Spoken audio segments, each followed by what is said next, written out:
queria começar então com você o seguinte: será que você poderia contar para a gente rapidamente, antes da gente entrar no tema aí da aceleração digital, o que você está fazendo agora, né? Como é que é esse tema da transição dos clientes, esse split da IBM e a nova empresa e essa tua responsabilidade fantástica e global, né? Responsabilidade tremenda. Bom, primeiro, Marcial, muito obrigada pelo convite. Um prazer estar de novo aqui nessa parceria da GV com a Academia CEO, professor Marcelo Coutinho. Espero que a gente tenha uma conversa aqui bastante produtiva para essa audiência que está nos acompanhando hoje. Bom, até o ano passado, né, Marcel, eu estava como gerente geral para a IBM na América Latina, e aí recebi esse convite para essa posição super instigante, super interessante. O que a IBM está fazendo um spin-off, né, uma separação da divisão de serviços de infraestrutura, de tecnologia. É uma operação hoje que representa aproximadamente 19 bilhões de dólares de receita anual. São mais de 4 mil clientes em aproximadamente 115 países, 90 mil funcionários, é uma operação que tem um backlog projetado de 60 bilhões, então é uma, é o que a gente fala que é uma startup que já começa gigante, né? Ela já tem nome, o nome da empresa foi anunciado em abril, se chama Kyndryl.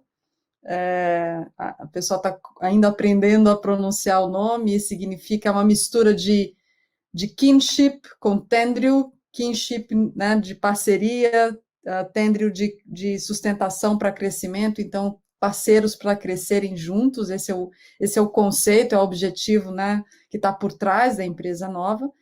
E a minha missão é trabalhar, auxiliar os times no mundo inteiro, né, que fazem a interface com os clientes e provém os serviços para esses clientes, para transicionar esses projetos para a nova empresa de uma maneira que garanta, né, a satisfação dos clientes, que garanta a experiência dos clientes. O nosso objetivo, obviamente, durante todo esse processo é, não ter nenhum tipo de impacto, né? Na operação, a gente faz gestão de serviços de tecnologia para 75 das Fortune 100, né? Então, a operação é muito nervosa, é muito crítica, a gente está falando de sistemas financeiros, sistemas de viagem, então não pode parar, né? Operação crítica que precisa realmente de disponibilidade 24/7, e essa é a garantia, né, de que enquanto a gente estiver fazendo essa transição, esse processo, a gente não vai criar nenhuma disrupção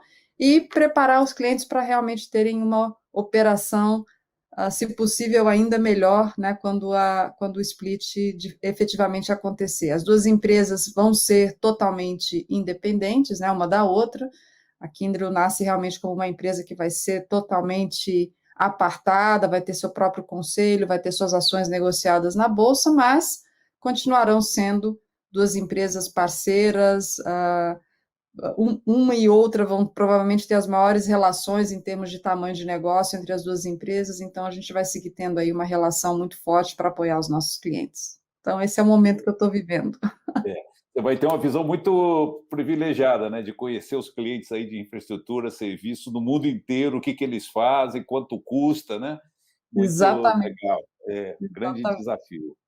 Muito importante. Marcelo, você podia começar com a primeira pergunta aí. Eu tenho, bom, eu já tenho uma série aqui do que a Ana foi falando. Primeiro, esse spin-off de 90 mil funcionários, e só isso acho que já daria um episódio à parte para a gente conversar e discutir aqui, né? Lembrando, para quem quiser fazer perguntas também, né, que vocês podem fazer perguntas pelo Slido, né, que o link aparece o tempo inteiro aí, fica girando aí na descrição do vídeo. Tá? Mas, Ana, eu tenho uma pergunta aqui para você que é a seguinte: a gente há muito tempo já vem falando de transformação digital e, inclusive, é um tema bastante controverso, né? Eu, particularmente, acho o termo ruim, transformação digital, né? Mas, enfim, é um tema, é uma questão bastante complexa. A gente sabe que envolve não só a digitalização, não é isso, não é só digitalizar as coisas, é toda uma transformação cultural. Mas você, de um tempo para cá, principalmente com a pandemia, você algumas vezes esteve falando muito da questão da aceleração digital, né? Quer dizer, a tua tese é um pouco que, olha, a pandemia transformou o que antes era uma necessidade em um imperativo. E se você está hoje, depois de um ano e tanto de pandemia, ainda pensando em fazer transformação digital, você está ficando muito para trás. Então, eu queria um pouco que você distinguisse aí um pouco para a gente transformação digital, aceleração digital, como é que você está vendo isso da posição privilegiada que você ocupa?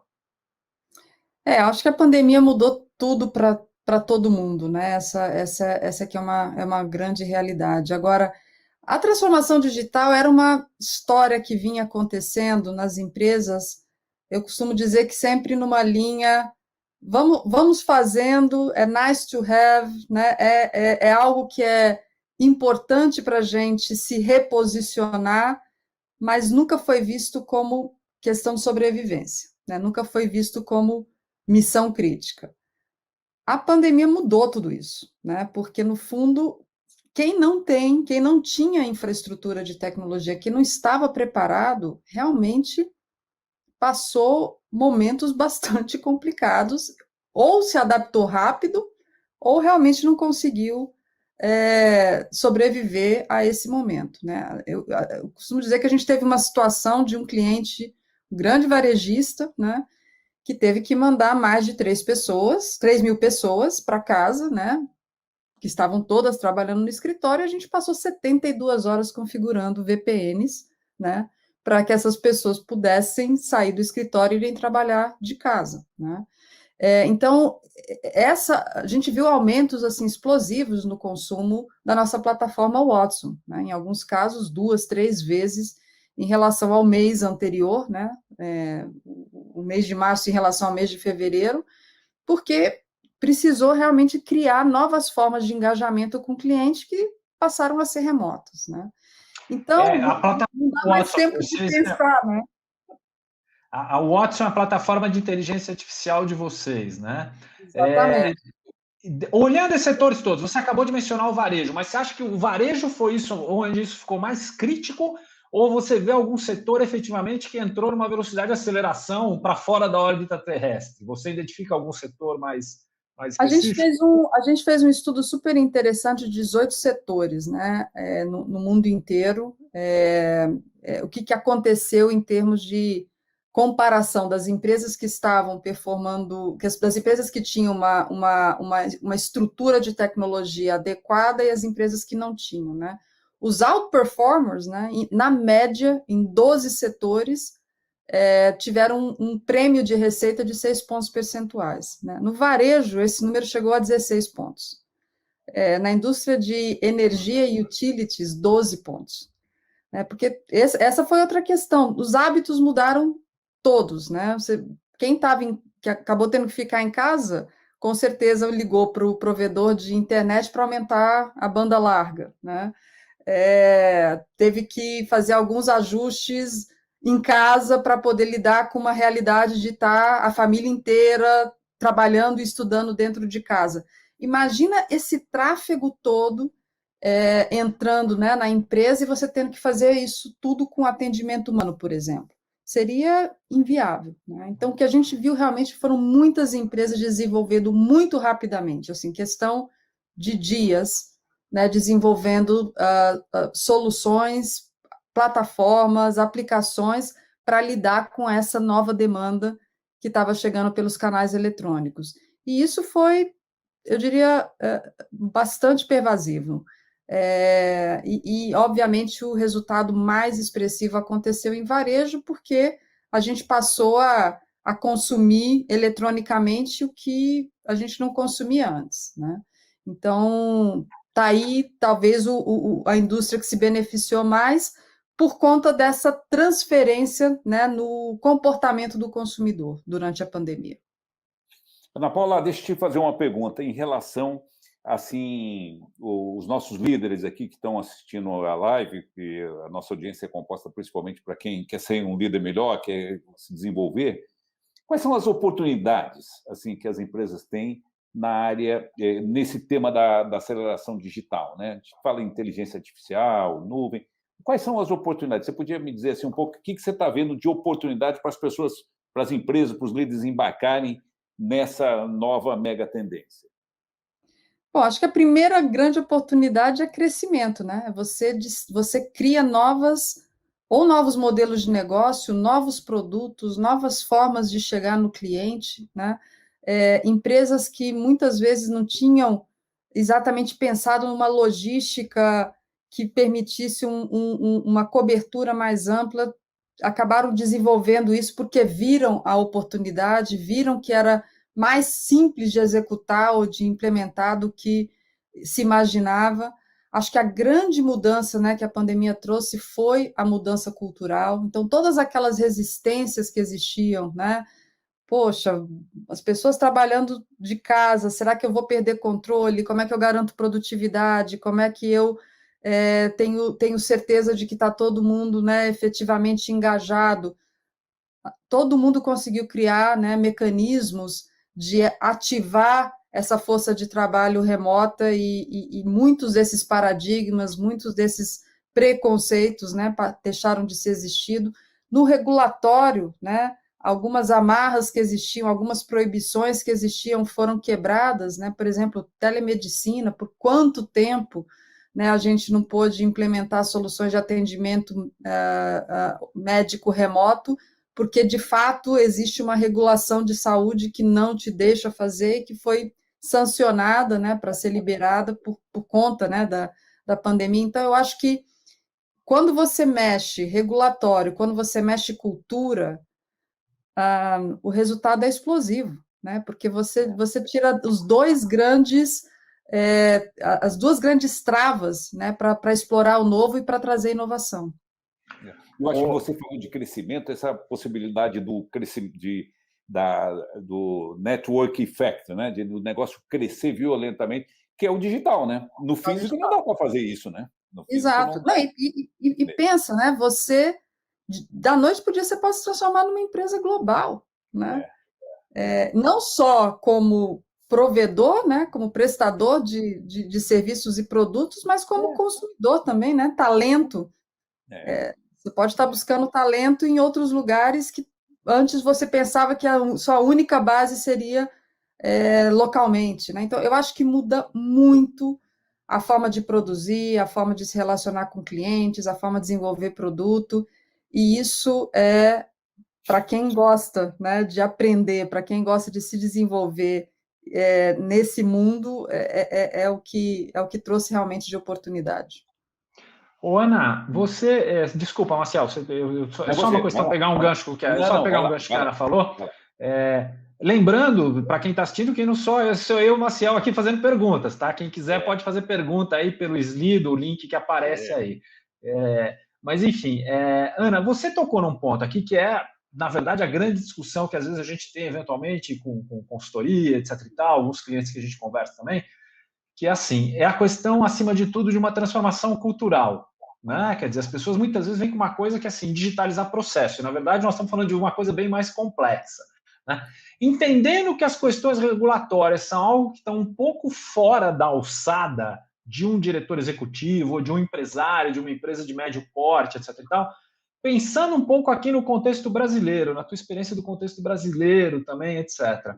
O que você vê como os principais desafios para os executivos, empreendedores brasileiros nesse processo de aceleração digital? Quer dizer, cultura claramente é um, mas se você puder detalhar um pouco, você já falou, olha, é cultura do relacionamento com o cliente, é cultura do relacionamento com os teus funcionários, etc e tal. Mas assim, se você tivesse falar, meu, isso aqui, se você não prestar atenção, tua aceleração digital vai te levar a se esborrachar no muro, né? O que você mais vê aí de importante? Recapacitação das pessoas. A gente tem hoje, talvez um dos maiores desafios, eu acho que é geral, não acho que não é algo específico do Brasil, mas certamente no Brasil é ainda mais grave, é mão de obra adequada, né? E não dá para esperar que essa solução venha só do sistema de ensino, que venha só do governo. As empresas, de fato, eu costumo dizer que todas as empresas têm que virar escola, né? E tem que fazer todo esse reskilling da base de trabalho. Eu estava lendo uma reportagem no Wall Street Journal super interessante essa semana. Eles cobriram a Levi Strauss, né, a empresa lá de jeans, fazendo uma reportagem super interessante sobre a mudança que eles estão adotando sobre profissionais que trabalhavam no balcão de vendas e que agora estão virando data scientists, né, porque em algum momento essa pessoa teve a possibilidade de estudar ciência da computação na vida dele, e agora essa demanda existe na empresa, e eles abriram um programa, se eu não me engano, são por 2 meses, 5 dias na semana, as pessoas estão, né, saem da sua posição e estão sendo treinadas, estão sendo capacitadas para ganharem skills na área de data science, e-commerce, análise da plataforma logística deles. Isso, para mim, hoje é vital. Vital. Só de curiosidade, desculpa, Marcelo, só de curiosidade, vocês aí na IBM estão com iniciativas também para capacitar pessoas interessadas? E aí vou fazer uma outra pergunta que é inevitável, pensando em quem está assistindo a gente. Você falou que tem uma carência muito grande. Quantas vagas em aberto vocês têm hoje porque vocês não conseguem preencher para profissionais? Só para aproveitar quem está aqui assistindo a gente também. Eu não estou com esse número para a IBM, mas para a América Latina, no ano passado, e esse número já deve ter explodido, o último número que eu tinha era quase 500 mil posições em aberto na área de tecnologia. Acredito. E viu, Ana Paula, tem uma pergunta aqui já que eu já vou pegar umas perguntas, tem várias aqui para mim e para o Marcelo ainda, mas eu já tenho tem algumas perguntas, quero incentivar o pessoal a ir mandando as perguntas, que daí a gente já vai fazendo na sequência. O André pergunta exatamente isso. O que a IBM está fazendo? O que vocês acham para qualificar pessoas? O que é a qualificação da IBM e a tua sugestão? O que tem que ser feito? Era a primeira pergunta que veio aqui, exatamente no teu ponto. Né? Legal. Bom, primeiro, na IBM, a gente tem uma meta que todo funcionário, no mínimo, tem que ter uma jornada de capacitação de 40 horas anuais. Né? Então, no mínimo, para você marcar lá fazer o seu mínimo objetivo com a companhia em termos de treinamento, são 40 horas. Né?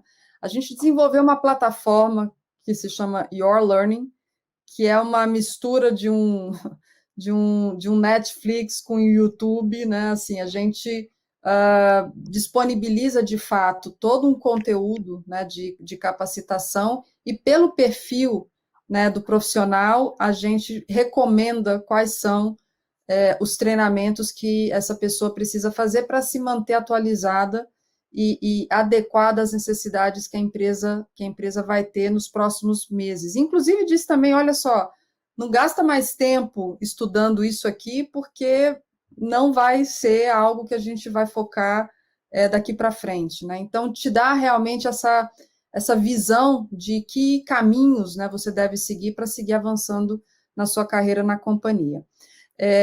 A gente mede muito certificações, não só certificações na área de tecnologia, mas tudo associado também a soft skills, que eu acho que é uma área que cada vez mais vai ser um requerimento, né? Você não só ter as suas competências técnicas, mas a sua capacidade de trabalhar em equipe, a sua capacidade de aprendizado, a sua capacidade de liderar, né?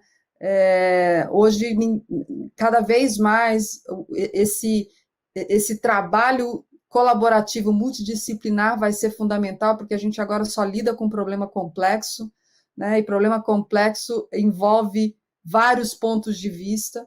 Então, essa é uma questão que a gente também leva muito em consideração. E o que a gente procura fazer é levar também todo esse conhecimento e disponibilizar os próprios profissionais da companhia para capacitar pessoas fora, né? Então, a gente tem um programa que se chama Pathways to Technology, em que a gente conecta com escolas técnicas e de segundo grau para preparar profissionais, né, para a área de tecnologia, em que a gente pluga mentores, né, da IBM a esses jovens e depois cria realmente oportunidades de trabalho dentro da empresa. E acho que algo muito interessante que está acontecendo é que cada vez mais as empresas olham para a necessidade de ter um diploma universitário como algo não tão, não tão requisitado, né? É a sua capacidade de fazer aquilo que você de fato consegue trazer de experiência e de execução que começa a ter um valor muito maior, né, do que simplesmente a sua vida acadêmica, né? Obviamente, a universidade ensina uma série de aspectos, né, principalmente aprender a aprender, eu acho que esse é o grande papel da universidade daqui para frente, e a combinação disso com o hands-on é que eu acho que vai preparar o profissional para ser rapidamente absorvido no mercado de trabalho. Legal. Marcelo, eu vou fazer uma pergunta aqui, que a gente tem dentro aqui do processo, que já está por aqui, e daí depois eu passo para você, que é o seguinte: você fez a pergunta para a Ana, é o seguinte, onde que pode, né, onde que está o problema, quer dizer, o que pode dar errado e tal. Ela falou, olha, preparação de pessoal. Tem duas perguntas aqui, que é do segundo tema, que é o tema da conectividade. Então, o Donário Almeida, o Donário foi diretor-geral do Canal Rural, muitos anos, 10 anos, agora ele está na Superbid, e tem o João Comério, que tem uma empresa que chama-se Inovatec, que é da área florestal. O João trabalhou comigo na Suzano. Os dois, a pergunta do Donário é a seguinte: recentes pesquisas demonstram que a acelerada penetração da internet no interior do Brasil. Mas como é que é a questão da conectividade e o agro, né? Quer dizer, o Brasil é agro, né? E o que faz? Então, a pergunta do Donário é conectividade no interior e o impacto no agro. E a pergunta do João Comério, ele diz o seguinte: olha, no agronegócio, a nossa principal barreira é conectividade. Né? Como que esse problema? O que você acha que vai acontecer? Para onde que nós estamos indo nessa tema? Então, as duas perguntas: agro, interior e conectividade. Acho que a questão da conectividade ela é talvez o grande desafio e, de novo, né, não é algo que é exclusivo do Brasil. Acho que você vai em qualquer lugar do mundo hoje. O último resultado, a última análise que eu vi do Banco Mundial, apenas 50% da população no mundo tem acesso à internet, né? No Brasil, esse número 30% das pessoas não têm, né? 70% das pessoas têm acesso à internet. E quando você vai para as zonas rurais, é exatamente onde há a maior carência, a maior deficiência. Aí eu acho que a gente tem uma questão, né, de entrar mesmo numa parceria público-privada para resolver, né? Não acho que vai ser uma questão que a gente vai conseguir resolver exclusivamente com o governo, né? Porque sabemos hoje que os governos estão extremamente pressionados do ponto de vista orçamentário para fazer grandes investimentos de infraestrutura, porém, acho que havendo assim uma política de fomentar o investimento, de criar uma relação em que as empresas possam trazer mais investimento para essas regiões, com algum tipo de fomento, né, para ajudar exatamente a capacitar essa área que é realmente a grande riqueza do Brasil e que cada vez mais consome tecnologia, né? Impressionante ver as agrotechs explodindo no Brasil. O que a gente não faria se a gente tivesse uma infraestrutura melhor, né? Então, eu acho que é algo para a gente colocar como uma pauta mesmo de desenvolvimento do país, mas que tem que ter uma conjunção aí, uma colaboração entre privado e público para acontecer. Legal. Marcelo, você quer fazer um comentário, uma pergunta? Eu queria fazer uma pergunta emendando aí na questão do agro, que o Donário e o João enviaram aí pelo Slido, né? Por essa plataforma aí, que outras pessoas também podem mandar, essa que aparece o aviso no link aí do vídeo. Ana, a gente, enfim, falamos um tema aqui que é a questão da conectividade, mas nesse processo de aceleração, quer dizer, antes da Covid, a gente estava falando muito basicamente de analytics, data analytics, né? E Internet of Things, né? Que é um problema da conexão, né? Mas a gente imagina que essa aceleração toda tenha mudado um pouco a ordem das prioridades tecnológicas. Então, não sei se você tem esse dado, enfim, mas o que você vê hoje de tecnologias que talvez a gente devesse estar prestando mais atenção diante desse novo contexto? E como é que eu converso isso um pouco com o meu diretor de tecnologia? Porque a minha impressão, quando eu converso, é assim, cara, tem que pegar o teu orçamento inteiro, tudo que você tem de orçamento para o ano que vem, e colocar só em tecnologia, porque senão você vai morrer. E aí, assim, quer dizer, não dá também para fazer isso. Então, dentro da tecnologia, o que você vê depois da Covid emergindo como assim as áreas mais sensíveis? Imagino que isso varie também, setor para setor. No agro, você já falou, cara, agro é conectividade. Mas talvez para um banco, para um varejista, seja algum outro tipo de tecnologia. Não sei. Enfim, queria ouvir se você vê essa mudança aí de prioridades tecnológicas. Bom, acho que o que explodiu, né, a grande mudança que a gente viu é que as três prioridades estão em mobile, inteligência artificial e cloud, né? E no fundo essas três coisas estão conectadas. E para voltar no tema agro, né? Uma das coisas que a gente começa a ver nesse mundo de cloud computing é que a questão da conectividade, mesmo em áreas com boa infraestrutura, ela também começa a ser um gargalo, né? Porque você tem uma coisa chamada latência, né?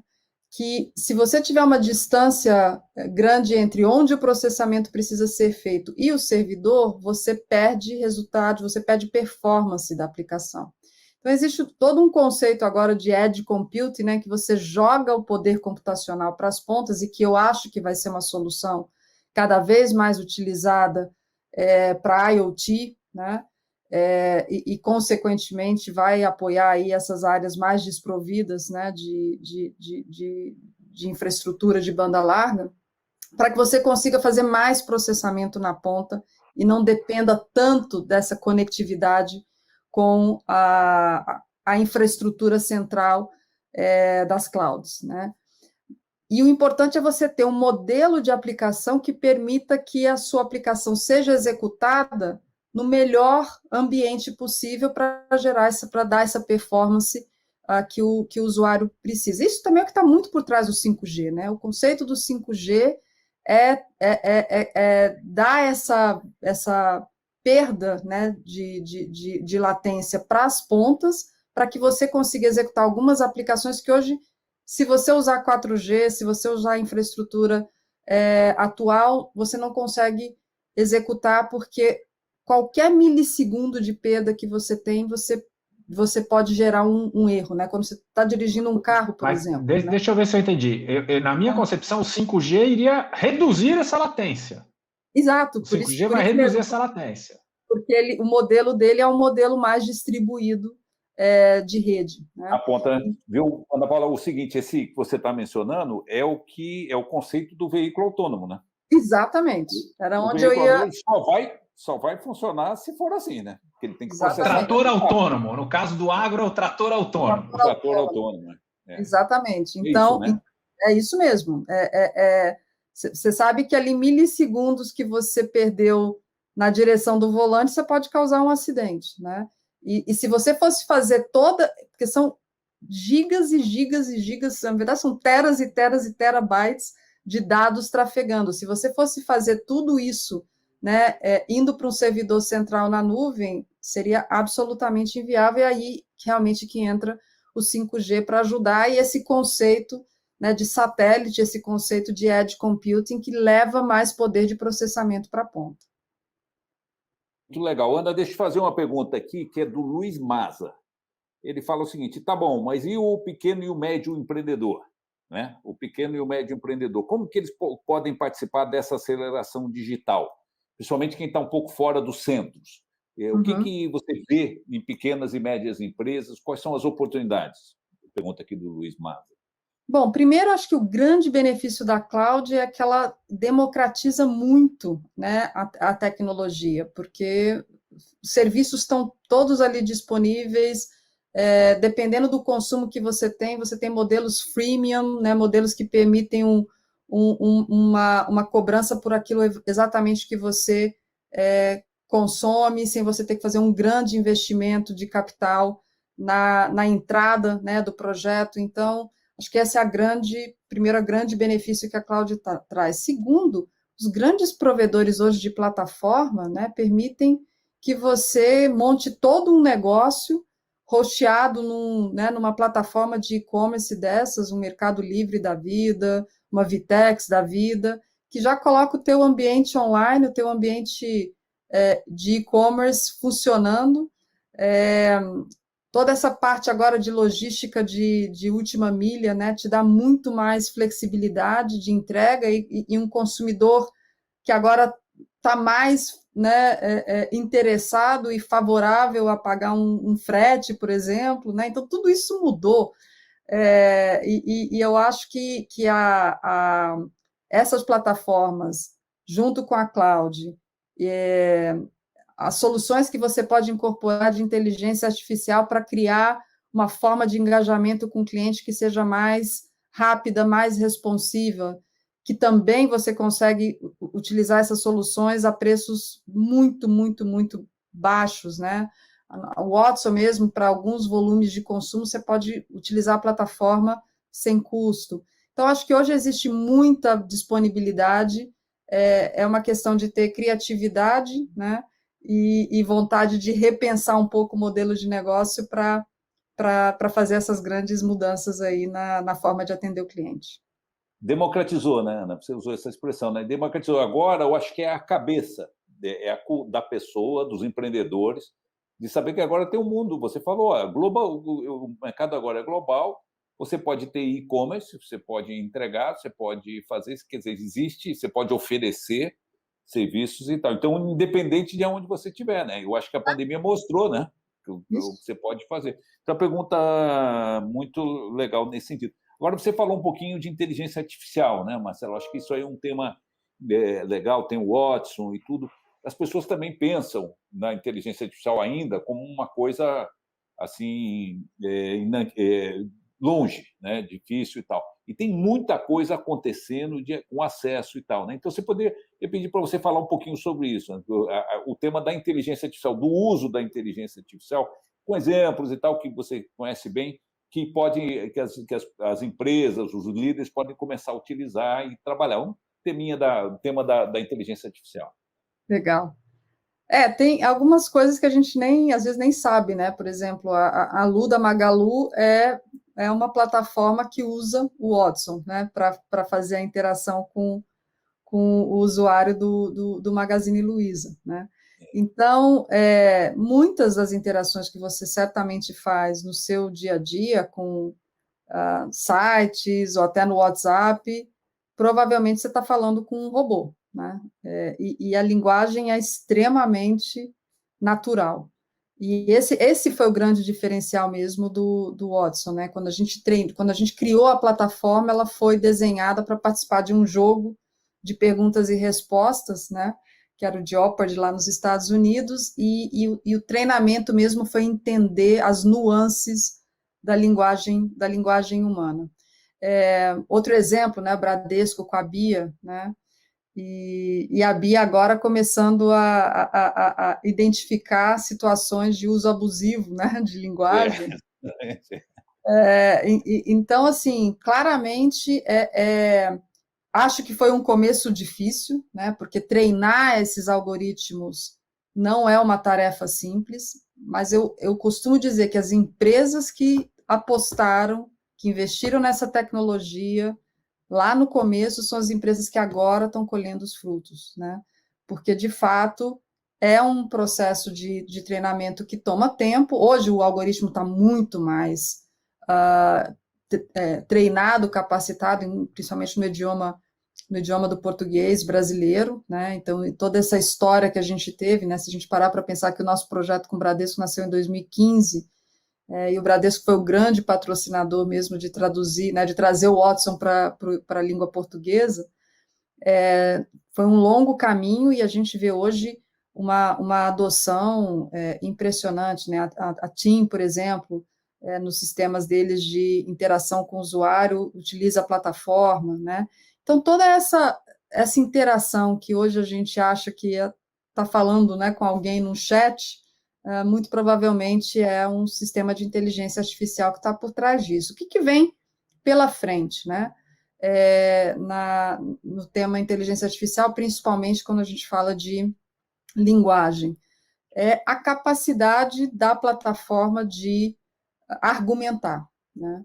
Então, a gente fez um projeto há 2 anos atrás, que é o Debater, né, que realmente a plataforma ela faz um debate, né, com o ser humano sobre um tema absolutamente desconhecido, né, e ela varre lá diversos artigos, o Google, a Wikipedia, e cria argumentos, né, para defender um determinado ponto num debate, e a gente imagina quanto essa tecnologia vai ajudar na tomada de decisão, em colocar opções alternativas, né, para uma determinada ideia, quais são os prós, quais são os contras, né, e a gente vem incorporando essa tecnologia em vários dos nossos produtos para ajudar mesmo no processo de tomada de decisão. Quais são os riscos, né, e onde a gente também tem investido muito? É o uso ético dessa tecnologia, né?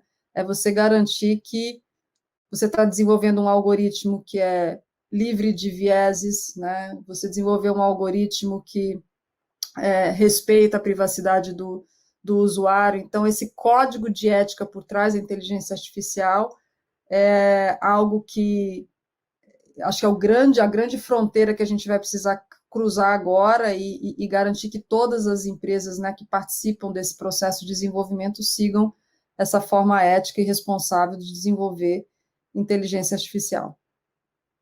Ana Paula, e o tema da gestão de dados? Que pequenas empresas, grandes empresas e tal, hoje tem um acúmulo de dados, né? E todo mundo, o dado é o petróleo do futuro e tal. Como é que é a tecnologia para a gestão de dados para as empresas médias, os líderes e tal, poder trabalhar melhor na gestão de dados? O que é a tecnologia para a gestão de dados? O que está acontecendo nisso? Quais são as tendências?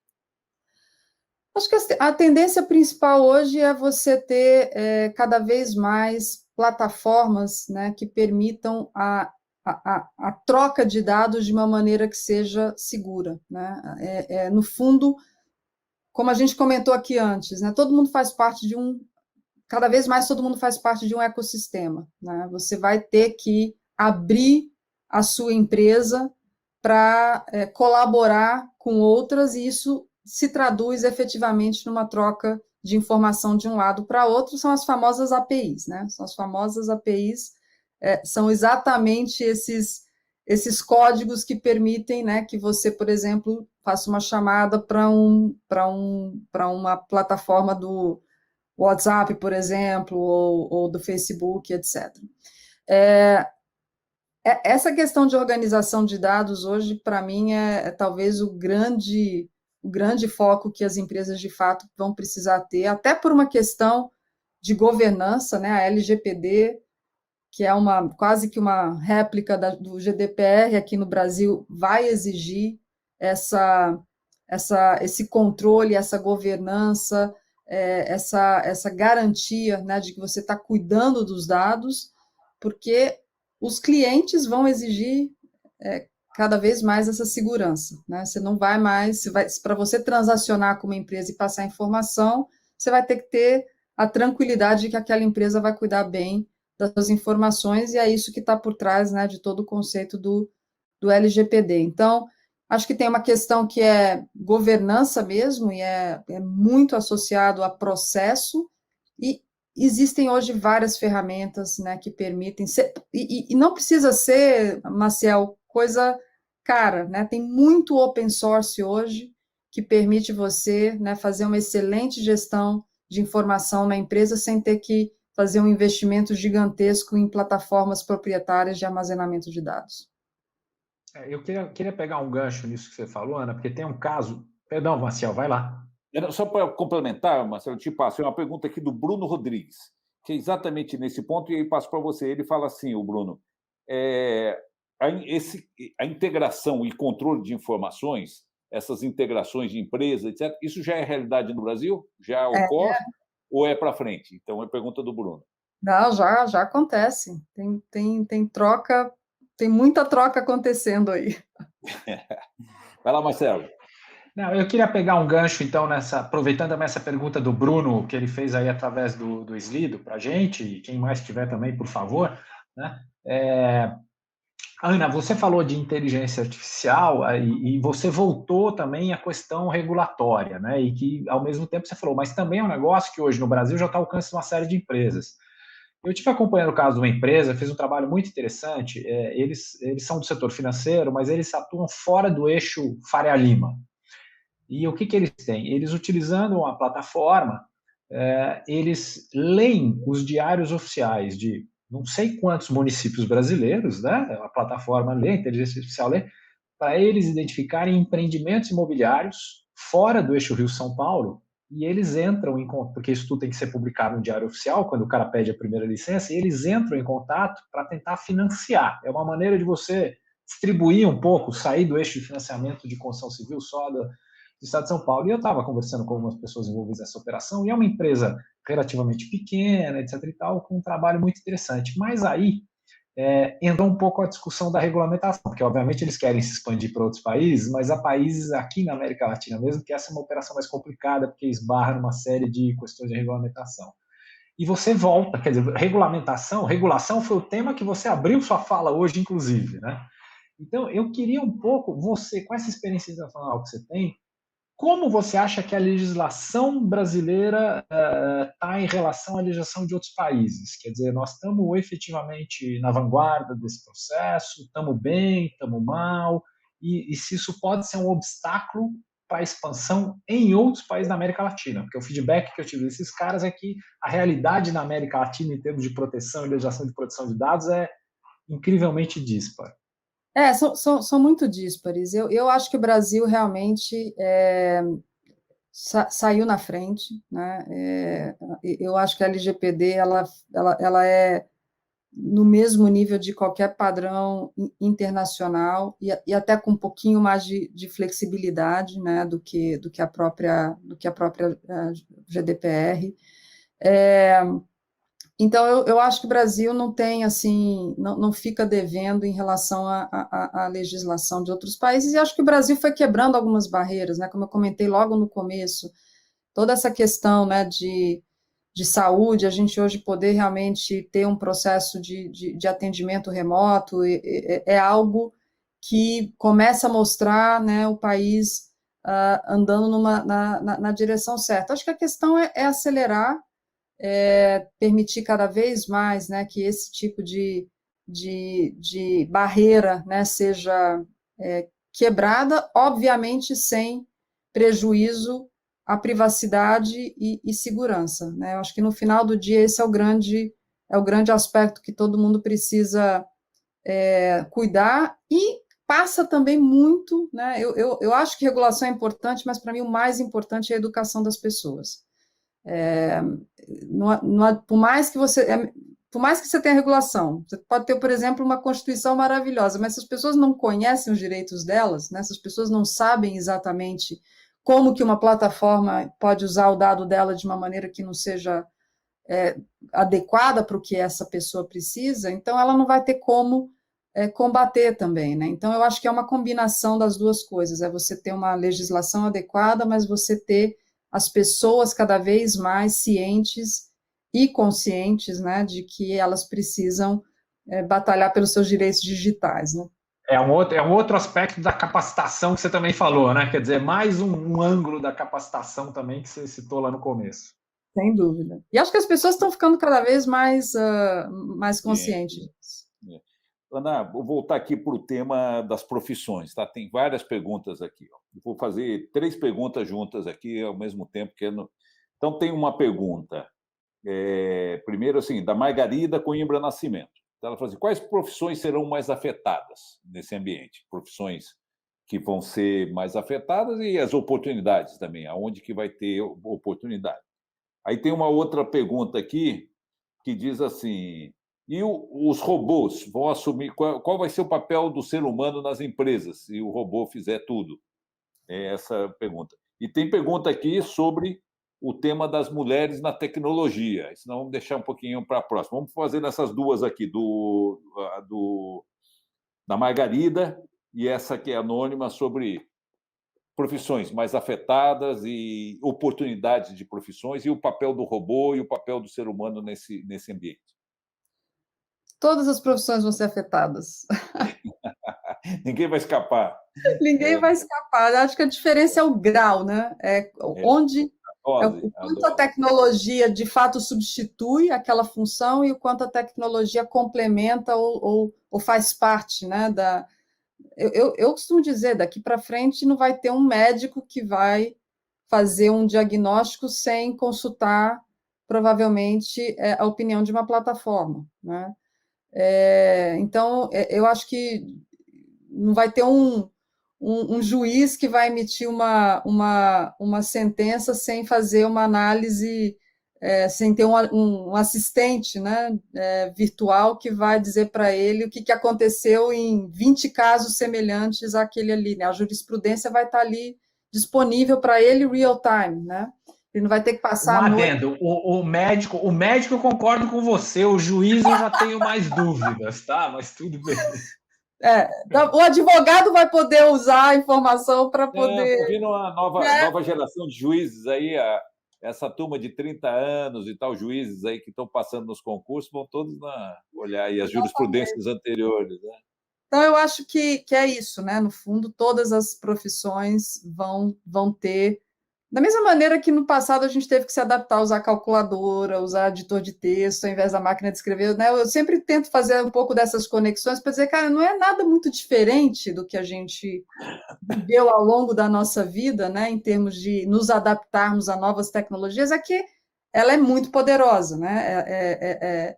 A gente começa a substituir mesmo a capacidade humana de pensar e tomar decisões. Então, é mais, entre aspas, assim, assustador, né? Mas não substitui uma série de competências que só as pessoas, só os seres humanos conseguem ter, né? Que é a capacidade de julgamento, que é você ter empatia, que é você ter um poder analítico que vai muito além de só olhar a informação fria, né? Então, qual vai ser o papel dos humanos com relação aos robôs? Vai ser controlar os robôs, né? Vai ser cuidar, vai ser Programar, programar, garantir que eles, né, façam as coisas certas, não façam as coisas erradas, né? A gente tem que estar sempre no controle, né? O medo, o receio que eu sempre tenho é entregar o controle para uma máquina e tirar a supervisão, né? Então, eu acho que a gente vai ter certamente essa missão, por um lado, por outro, continuar, né, desenvolvendo novas capacidades, continuar criando novas oportunidades, né? Eu estava ouvindo um podcast semana passada super interessante com o diretor dos programas espaciais, né, da NASA, e aí você começa a pensar, né, o que vai ser o mundo quando a gente conseguir chegar em Marte, e Marte provavelmente vai ser o que foi Carajás para nós, né, no século passado, vai ser a nossa fonte de mineração, muito provavelmente, vai ter, talvez, seu neto, Maciel, vai fazer um assignment em Marte, né, então, são coisas que ainda, né, requerem a imaginação humana para acontecerem. Então, eu acho que, como sempre, a gente vai ganhando um patamar novo, né? Sempre que uma tecnologia nova entra, a gente encontra um novo espaço para a mente humana. Ana Paula, tem uma pergunta aqui do Vitor Kifuri, de Curitiba. Ele diz o seguinte: que medidas as empresas exercem para um equilíbrio entre o avanço da tecnologia, o campo digital e a interação presencial? Tem várias conversas aqui sobre home office, ou de trabalho à distância, né? O trabalho e tal. Qual é a tua opinião sobre o futuro dessa questão do home office, do trabalho à distância versus o presencial? O que vocês acham, você e o que você estuda, qual é o futuro disso? A gente acredita que o futuro é híbrido, né? Que não vai ser um modelo 100% remoto e certamente a gente não vai voltar para um modelo que era predominantemente presencial. O que eu acho que vai ser o desafio agora para as empresas vai ser criar a forma de conectar esses dois mundos, né? Então, por exemplo, você está com um grupo numa sala e pessoas né, participando dessa reunião de forma remota. Acontece comigo muitas vezes até pelo momento que eu estou, né? Eu estou num projeto global, eu estou aqui no Brasil, às vezes acontece de eu entrar numa conferência em que tem 5 pessoas numa sala e eu estou remota, né? Ou algumas pessoas estão remotas. Então, criar, primeiro, a cultura, né? De que nem todo mundo que vai estar na reunião vai estar no mesmo lugar, né? Então, esse conceito de que vai ter gente de fora.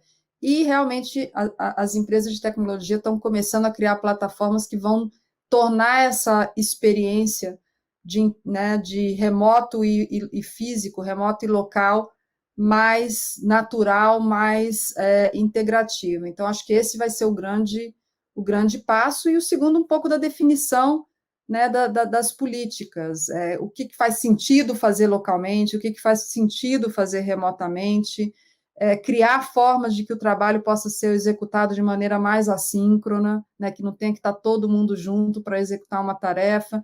E isso, Maciel, vai para o meu ponto das mulheres na tecnologia e das mulheres nas profissões como um todo, isso né? aí. Isso aí. Tem várias perguntas. Porque, no fundo, o que esse modelo híbrido traz é mais flexibilidade, né? Que, para mim, é a palavra-chave para a mulher no mercado de trabalho. Infelizmente, o que essa pandemia escancarou é que ainda é responsabilidade, né, das mulheres, muitas questões associadas à família, à casa, cuidar dos pais, né, quando ficam doentes, etc. Então, as empresas precisam realmente criar um modelo em que acomode esses vários pratinhos, né, que as mulheres ainda giram, porque o que a gente viu foi realmente um cenário bastante desolador, né? A quantidade de mulheres que saiu do mercado de trabalho por falta completa de condições de acomodar essas demandas é algo que não deveria existir, né, no século XXI mais. E eu espero que esse ambiente mais flexível crie, né, as condições para que elas possam participar ativamente, à medida que, obviamente, a gente também ajusta a sociedade para que as tarefas sejam melhor equilibradas, né? Muito legal. Vou fazer mais uma pergunta e depois, Marcelo, queria que também você fizesse um ponto. Você acredita que já estamos com 57 minutos? Que loucura, né? Que loucura! Meu Deus. Seguinte, nós falamos das tecnologias, você falou do mobile. Acho que a gente precisa, não podemos terminar sem falar do mobile. Vai ser tudo mobile? Vai tudo para o mobile? Como é que é isso? Olha... Vai, né? Posso fazer uma aposta. Sim. Né? Sim. Está caminhando para... Quer dizer, tudo que você desenvolveu, os líderes pensarem, tem que pensar no mobile, né? Mobile first. Mobile first. Tudo que você faz tem que pensar nisso, né? Mobile first e dispositivos, né? Wearables, né? Com certeza. Então, eu acho que realmente esse é o caminho. Então, mobile é isso. Marcelo, você quer fazer mais uma última pergunta, um comentário? Marcelo, eu vou fazer uma última pergunta, um comentário, e já aproveitar também para agradecer a Ana aqui pelos diversos insights que a gente pôde ter aqui, né? E eu queria fazer um gancho com uma pergunta que veio da audiência. Agora eu não lembro quem foi a pessoa que fez, mas ela se referiu a métricas. Essa atual... Pois não, Marcelo, você tem pergunta, aí? Não, exatamente não, é a pergunta do Geraldo Rocha Azevedo. Isso, exatamente, sobre métricas. Publicitário e da execution. E eu queria fazer um gancho sobre isso, na verdade, com a tua última fala agora. Você acha que as métricas de desempenho que a gente tem hoje para avaliar a performance de funcionários nas empresas, diante desta nova realidade, elas, de alguma forma, prejudicam mais as mulheres do que os homens? E isso é um aspecto também dessa transformação cultural que nós vamos ter que fazer? Então, eu queria talvez aí ver se você... Como é que você avalia essas métricas hoje? Se elas beneficiam mais um do gênero ou outro e para onde nós vamos com isso aí? E aproveitar de novo já para agradecer a tua presença e teu tempo aqui. Legal. Gente, no final do dia, a empresa tem que dar resultado, né? Não tem... O mundo muda, as tecnologias vêm, mas no final do dia tem que gerar resultado. Resumo. Então, isso tudo tem que. Essa métrica não vai mudar nunca, né? Então, acho que essa é uma questão. Agora, existem outras métricas que às vezes são colocadas e que não necessariamente medem performance, mas medem controle, né? Quantas horas a pessoa está trabalhando, quantas horas a pessoa está conectada. Que essas é que realmente precisam deixar de existir, né? Que a gente tem que cada vez mais monitorar o outcome, né? Monitorar o resultado, não monitorar as diversas etapas que você precisa executar para chegar lá, né? Dá mais confiança. Eu acho que cada vez mais as empresas precisam criar culturas organizacionais baseadas em confiança e empowerment, né? Empoderamento das pessoas para a tomada de decisão. Pessoas vão estar muito mais felizes, vão estar muito mais engajadas, e isso vai trazer o resultado no final do dia. Isso é um ponto maravilhoso para a gente encerrar, né, Ana? Que o pessoal fala da profissão do futuro, etc. Mas o profissional do futuro, né, ele ou ela precisam focar no resultado, né, ter foco no resultado, não precisa de muito controle, né? Precisa mais resultado, para isso precisa ter confiança, até para trabalhar remotamente, né? Precisa ser mais, muda bastante coisa. Viu, Ana? Então, eu também queria te agradecer. O Geraldo Rocha Azevedo, a pergunta dele, o Marcelo usou como métrica, então eu quero. Vamos voltar na primeira pergunta, que é do teu trabalho atual. Ele disse assim: fazer a última pergunta, e depois a gente passa as outras perguntas que ficaram aqui. Geraldo diz assim: transacionar equipes no mundo todo para essa startup anabolizada numa empresa tão bem sucedida como a IBM não deve ser fácil. Qual é a métrica de sucesso? Qual que vai ser a métrica de sucesso dessa sua jornada? A métrica de sucesso da minha jornada vai ser, no final dela, os clientes, se não tão satisfeitos, mais satisfeitos do que quando eles entraram no processo. Que estavam antes, né? E todo mundo lá, né? Todo mundo lá, e todo mundo lá, exatamente. Não perder ninguém aí pelo caminho. Não perder ninguém no meio do caminho. Então, tá bom. Então, tá bom, Ana, queria te agradecer muito, foi maravilhoso, acho que temos muitos insights aqui, né, professor Marcelo, para a gente continuar trabalhando aqui nos nossos estudos, nos nossos temas. Sensacional, você é um exemplo, um orgulho para todos nós, né? E queria desejar um grande sucesso aí na tua jornada e agradecer muito você ter topado vir bater esse papo com a gente aqui hoje. O prazer foi meu, muito obrigada, sempre muito bom conversar com vocês, acho que foi um papo que eu, pelo menos, adorei. Foi muito bom.